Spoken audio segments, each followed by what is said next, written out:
ओम काली। सभी हिंदू धर्म प्रेमी भाइयों बहनों को मेरा हृदयपूर्वक ओम काली। गांधी के मामले में अपशब्द बोलने के लिए मुझ पर एफआईआर दर्ज हुई। मुझे उसका कोई पश्चाताप नहीं है। गांधी ने किया क्या है हिंदुओं के लिए? विश्वासघात किया है देश का।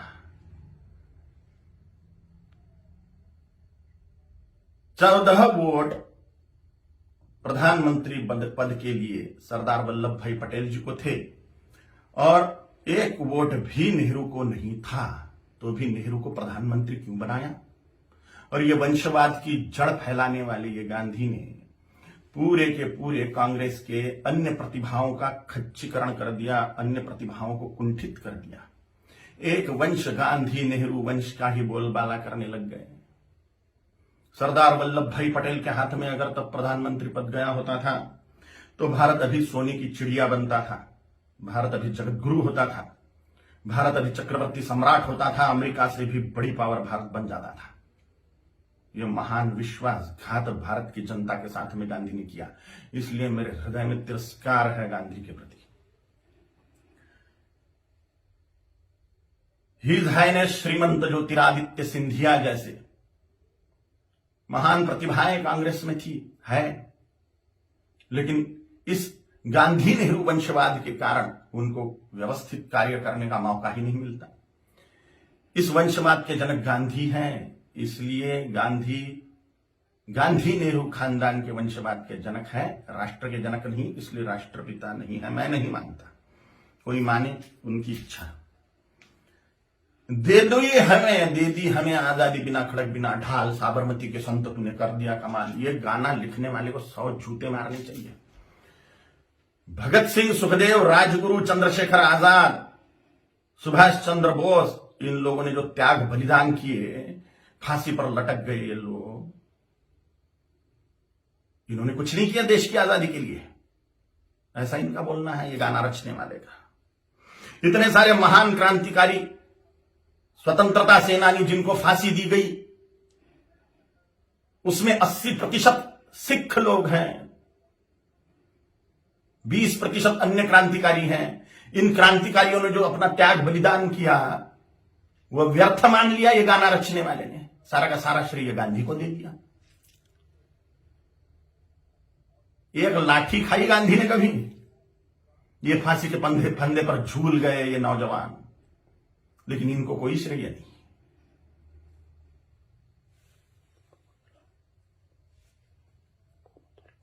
सुखदेव, राजगुरु, भगत सिंह जी की फांसी गांधी रुकवा सकते थे, लेकिन नहीं रुकवाई जानबूझ के, इसलिए तिरस्कार करता हूं मैं गांधी का। इनका एक बहुत बड़ा हथियार था अनशन करना, और गांधी ने उसका उपयोग भारतीय जनता के खिलाफ ही किया, हिंदुओं के खिलाफ ही किया। बोला था कि बंटवारा मेरी लाश पे होगा, मजहब के नाम पर जो बंटवारा हुआ पाकिस्तान बांग्लादेश का, वो मेरी लाश पे होगा, ऐसा गांधी बोलते थे। लेकिन जब बंटवारा हुआ तब गांधी जिंदा थे, और बंटवारे के समय जो दंगे हुए, लाखों करोड़ों हिंदुओं को, सिखों को काट डाला गया उसमें, और लाखों करोड़ों हिंदुओं को मार के उनकी लाशें भेजी गई।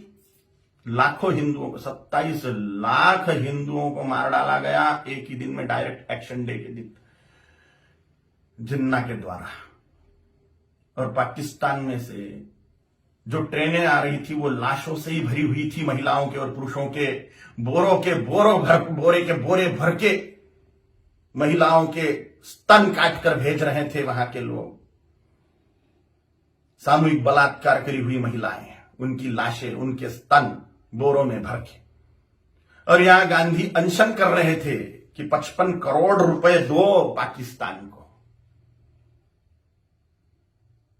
जब सिख लोगों ने दंगे से पीड़ित होकर कड़कड़ाती ठंड में मस्जिदों का आश्रय लिया, तो उसके लिए अनशन पे बैठ गए गांधी कि इनको मस्जिदों से बाहर निकालो, मुसलमानों को मस्जिदें सौंप दो।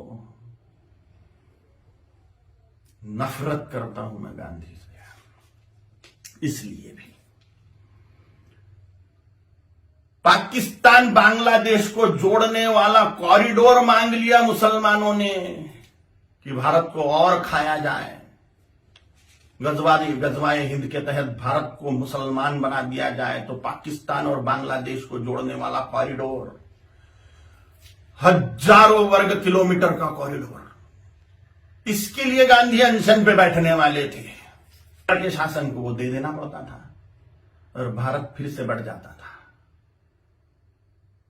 स्वातंत्र वीर सावरकर जी ने गांधी के सामने जातीयवाद तोड़ने की बात कही कि वर्णवाद, ब्राह्मण क्षत्रिय वैश्य शूद्र यह वर्णवाद और हजारों जातियों में बटा हुआ जातीयवाद, इसको तोड़ दो और हिंदुत्व की धर्म ध्वजा के नीचे सारे हिंदुओं को एक कर दो।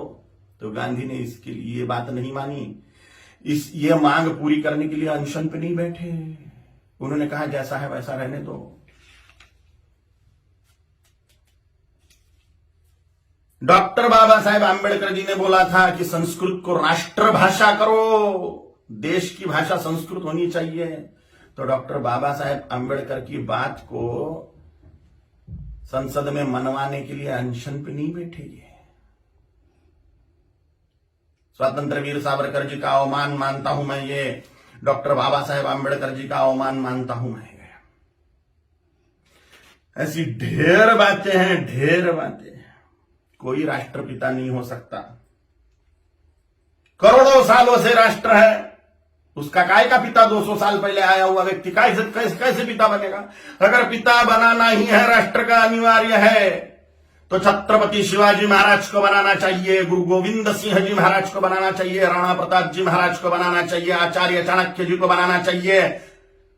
और अभी के महापुरुषों को अगर बनाना है तो सरदार वल्लभ भाई पटेल जी को बनाना चाहिए, क्योंकि पूरे राष्ट्र कुल को एकत्रित करने वाले सरदार वल्लभ भाई पटेल हैं। छोटी छोटी रियासतों के टुकड़ों को एकत्रित करते हुए पूरे राष्ट्र को एक सूत्र में बांधने वाले सरदार वल्लभ भाई पटेल हैं, जिन्होंने राष्ट्र में जो टुकड़े टुकड़े थे उनको एकत्रित किया। राष्ट्र कुल को एकत्रित जिस व्यक्ति ने किया उसको ही राष्ट्रपिता का सम्मान मिलना चाहिए, ना कि हिंदुओं से पार्शियलिटी करने वाले गांधी को।